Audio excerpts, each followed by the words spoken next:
Welcome to the channel. My name's Neil and we are going to have some fun cooking up some of my favorite recipes. Today we're going to start off with chicken and sausage jambalaya. This is a Louisiana staple and was one of my favorites to make when I worked at a Cajun themed restaurant here in Saskatoon. So come along with me today as we put this beautiful dish together, and I'll show you some tips and tricks and some adjustments that you can make to personalize this meal for your very own. So let's get started. All right, it's time to cut up the vegetables. We're going to start off with our onions, and I'm going to use one onion. It says about 2 cups of onion here, so let's go ahead and cut that up. Now you can use any onion you like here. I'm using a white onion. You can use a red onion if you like for a little bit more color. I just find the red onion a little harsher in flavor. It's got a bit of a bite as onions go. This is not a sweet white onion. So the onion I am using is just a nice white sweet onion here. So you can use whatever onion you like. Again, you can adapt this recipe to whatever your tastes are. All right, the next vegetable up for dicing is our orange pepper. Now, the recipe calls for red and green pepper. Not a big fan of peppers, to be very honest with you, so that when this recipe came together, I adapted this one and just am using an orange pepper, and it calls for about a cup, which is what this is going to eventually work out to. And I cut the pepper top off and then just score with the knife and pull the seeds and get all the seeds out, and then julienne them up and dice it from there. And the next, of course, is the celery. And just a regular dice, and I'm dicing all of these at the same size. You want the vegetables to be all about the same size, so the onions, celery, and the peppers all about the same. The recipe calls for 2 cups of onions, 2 cups of celery, and 1 cup of red and 1 cup of green peppers each. I'm only going to do 1 cup of orange pepper. Again, this is more of a personal preference for us. And then the last item that I'm going to be dicing up here or cutting up is the green onion, and it calls for a cup in the recipe. And here I'm going to just cut up the bunch that I have because, again, it's about a cup. So I've done this recipe often enough that, like most folks, that once you get into doing a recipe, you know, a few times, you kind of make it your own. So I kind of have already adjusted this for how I like it. So those are the vegetables cut up. Now what we're going to do is we're going to take some pickled Mad Hatter peppers. Now these are ones that I had pickled about a week ago, and we're going to use this as the heat. In the recipe, again, I'm adapting even from the recipe that I have for the Cajun seasoning. So the Cajun seasoning is just the heat. Now you can put in as much heat as you like or no heat at all. I'm using the Mad Hatter peppers as the heat here instead of the seasonings. And we had some tomatoes from a year ago that we canned. I'm going to just puree these up. Now in the recipe it says tomato sauce or pureed tomatoes. You can buy whole canned tomatoes. You can use whatever tomatoes you want. For this, you can leave them chunkier, you can puree them up and make them a lot smoother. But again, what we're looking for here, along with the chicken stock that we're going to be using, is about 2.5 times the amount of liquid to rice. The recipe calls for 2 cups of rice, so we want about 5 cups of moisture. And that's going to be the combination of the chicken stock and the tomatoes. So it gives that a nice rich flavor and color as well. So now that we've got all the vegetables diced up, it's simply an assembly process. So let's go ahead and start putting everything into the pot. All right, before we get going, let's get our oven fired up at 400 degrees. It's going to take about an hour for this dish to bake. What you're also going to need, every family I think has one of these, and if you don't, just a regular casserole dish will do. So this roaster is the perfect size. I've used this many times for my jambalaya recipe. So all I'm doing is just giving it a liberal spray of some canola oil, just to stop everything from sticking. So that's going to be the container that we will be using for the jambalaya. So let's get the pan fired up. Make sure we've got a nice heat going on, and we're going to give this just a little bit of a splash of some canola oil. We're going to let the temperature come up on that. And the reasoning for that is we want the pan nice and hot so that when we do put the vegetables in, along with the chicken and the sausage, that it's not kind of, I don't know, cooking in its own slow juices. So I'm just going to let this pan heat up. And again, everything is going to be cooked on high because we want that nice quick sear on everything. We also are doing this instead of just putting all the raw vegetable into the pan because we want some of the natural juices and sugars out of the vegetables to come out as well, and we'll get that little bit of a caramelization look on it. And you can always tell when something is ready to go just by the kind of the sizzle. Don't have a sizzle yet on the veg, so we'll just leave it like that. While we're waiting, the base for the jambalaya, of course, is rice. Now you can use just a regular long grain white. You can use kind of whatever rice you like. The rice I would not suggest for the jambalaya is a brown rice, just because it's going to take a lot longer to cook than a regular parboiled white. And it looks like our pan is ready to go, so let's get that vegetables in there. So the onions, celery, and the peppers are going in, and we'll get those sauteing up. And again, another one of my favorite utensils, wooden spoon. Wouldn't be my kitchen without it. And add our rice into the pan. And again, this is just an assembly process. So 2 cups of rice go in. There's 1 cup. And 2 cups.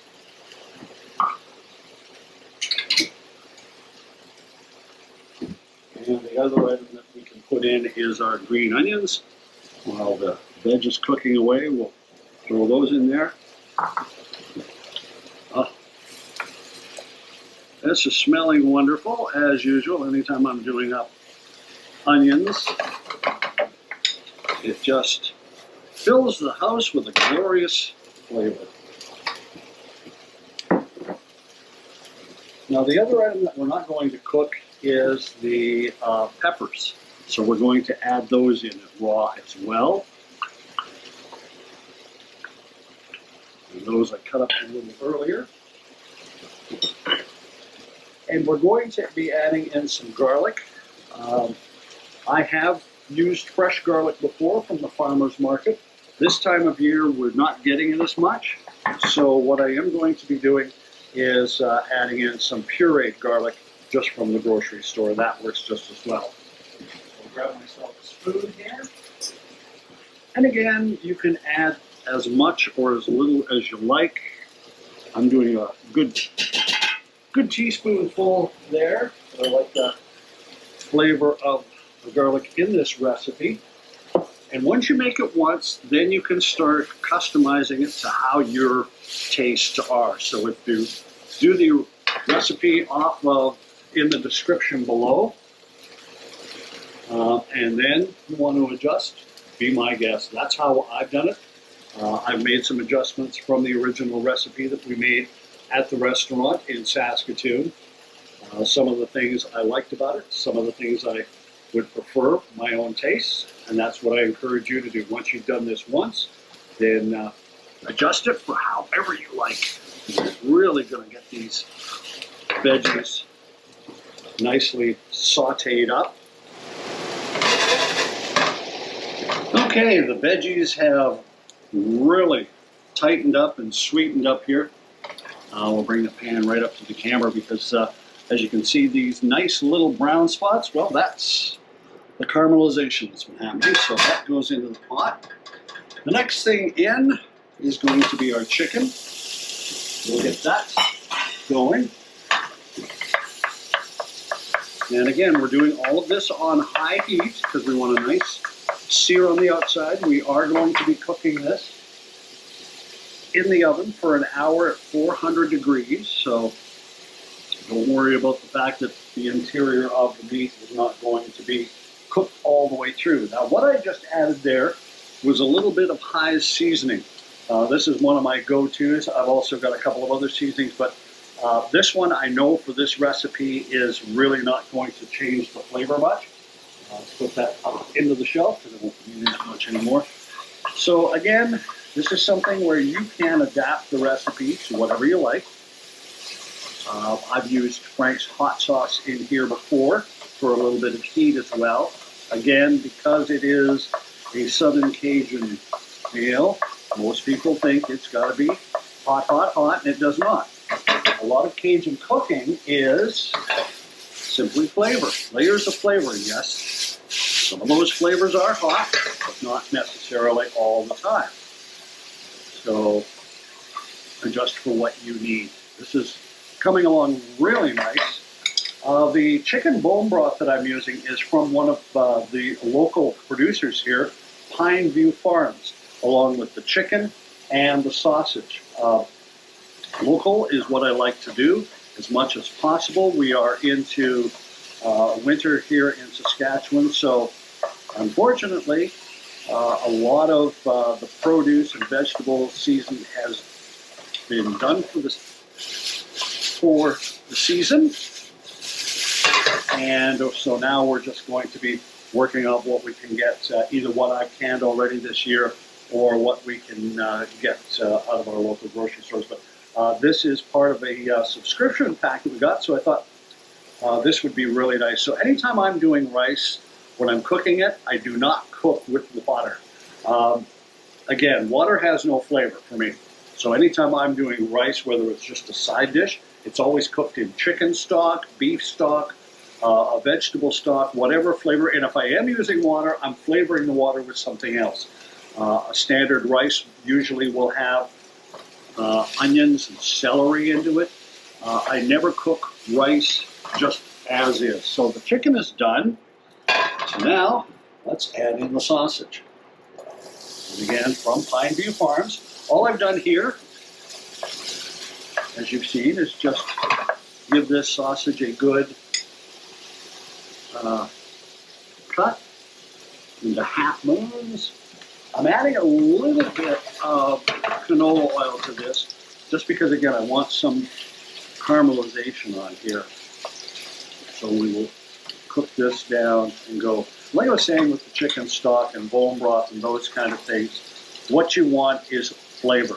Any restaurant that I've gone into and tried a recipe or a menu item and found it really delicious is that it's flavor layered upon flavor, layered upon flavor. That's how I tell that they've got people in the kitchen that know what they're doing. It's not just either hot or it's just sweet or it's just one component or element or layer of on there. It's always layer upon layer. So if something is sweet, it's either spicy or salty or whatever it is.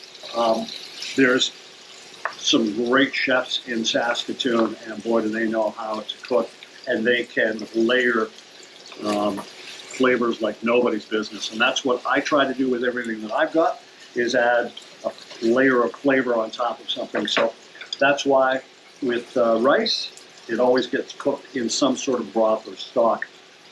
As you probably noticed so far, I have added no salt, no pepper to anything. There's going to be a certain amount of salt in my seasoning salt. There's going to be a certain amount of salt. I haven't tried this yet. It doesn't say that there is any kind of salt in here, but I do notice that there is some sodium content in this. So I want to make sure that I'm not making this a very salty dish, so I'm going to reserve adding anything like that to this recipe until the very end. And typically, whenever I'm doing anything that requires a chicken stock or something, those will have a certain amount of salt and sodium to it, so I try to avoid adding extra to the recipe, and anytime I do, it's near the end of any recipe that I make. So we're getting pretty close here. The next thing I think that we'll look at adding, because it's not going to affect the rice that much, is this pureed tomato. These were whole canned tomatoes from last year. They were an heirloom tomato, so that should add a really nice level of flavor. This is 750 mils worth of this bone broth. Wow, they really do have this in here. It should just peel off. It should, but it's not going to. So we're going to use the knife that I've got here, and we're just going to pour it into this container, make it a little easier to pour in. Perfect. And yes, there will be a few mistakes that you'll see me do, or little spills or oopsies and those kind of things, because that's what happens in the kitchen. Sometimes I make a mess, sometimes I don't. More often than not, I'm making a mess. And I'm of the belief that if you make a mess, clean as you go. It's a whole lot easier to clean when you're making little messes here and there than cleaning up one big mess at the end. Back, we've had a little bit of a technical issue with one of my lights going out, but we're going to soldier on here. I don't think it's going to be that much of an issue. I shouldn't be in pitch darkness here. So while we were kind of playing with the lighting system here, we got the sausage strained out. So I'm going to be adding that into the pan. So we're done there. Let's move this around so we can get a really good look at what we've got. So there is the dry ingredients, except for the 2 cups worth of the tomatoes. Now we have 2.5 to 3 cups worth of chicken stock. So we're going to put that in. And now we're just going to move it around and give it a good mix. Now at this point, it should be close to the top here liquid-wise. This is nice liquid to dry ratio. And again, depending on how those tomatoes would have turned out, will determine sometimes on how, whether I need to add a little bit more chicken stock or whether I need to add a little bit more tomato. But this is looking really good. So just giving this a nice stir so everything is nicely mixed. All right, so we're going to put this in the oven. It's set at 400 degrees. And again, let that go for an hour. All right, it's been another 10 minutes since we've put the jambalaya back into the oven. So let's have a look at it again. Beautiful look to it. Let's give it a bit of a stir.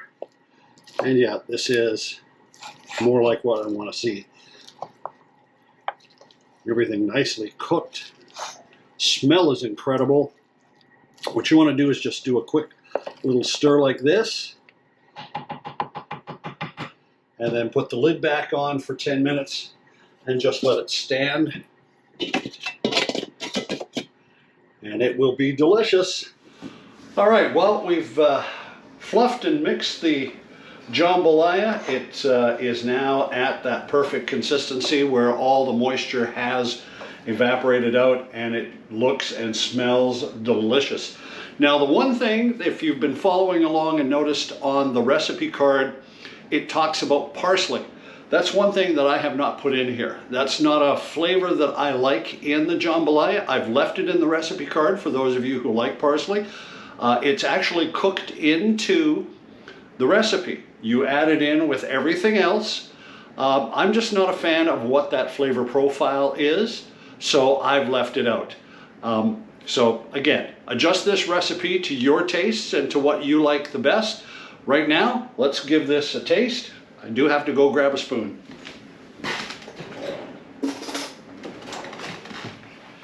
And here it is, chicken and sausage jambalaya. And we get a good piece of chicken and sausage all together, along with some of the veg and the rice.